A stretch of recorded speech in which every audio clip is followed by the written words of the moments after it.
Good afternoon. Today, the people of Israel are under attack, orchestrated by a terrorist organization, Hamas.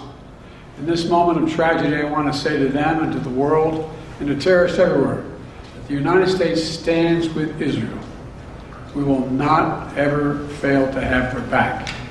We'll make sure that they have the help their citizens need and they can continue to defend themselves. You know, the world's seen appalling images. Thousands of rockets in a space of hours raining down on Israeli cities. I got up this morning and started this at 7:30, 8 o'clock, my calls. Hamas terrorists crossing in Israel, killing not only Israeli soldiers, but Israeli civilians.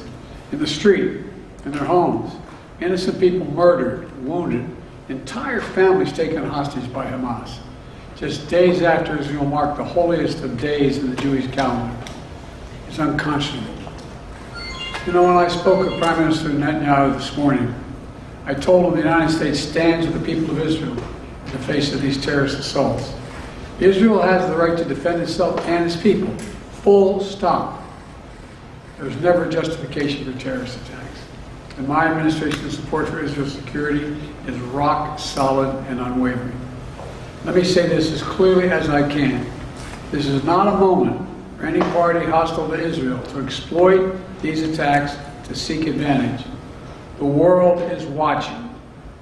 I've also been in contact with the King of Jordan, spoken with members of Congress, directed my national security team to engage with their Israeli counterparts, military to military, intelligence to intelligence, diplomat to diplomat, to make sure Israel has what it needs. I've also directed my team to remain in constant contact with leaders throughout the region, including Egypt, Turkey, Qatar, Saudi Arabia, Jordan, Oman, the UAE, as well as our European partners and the Palestinian Authority. It's also a terrible tragedy on a human level. It's hurting innocent people. Seeing the lives that have been broken by this, the families torn apart, it's heartbreaking.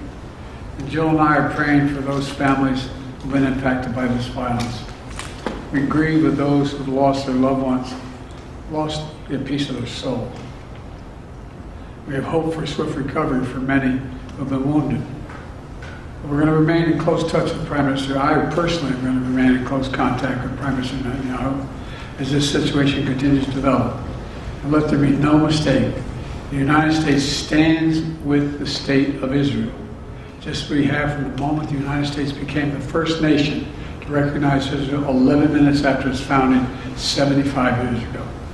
Thank you very much. Mr. President, was there an intelligence failure in the lead up to this attack? Mr. President, can you tell us what we asked you specifically for support?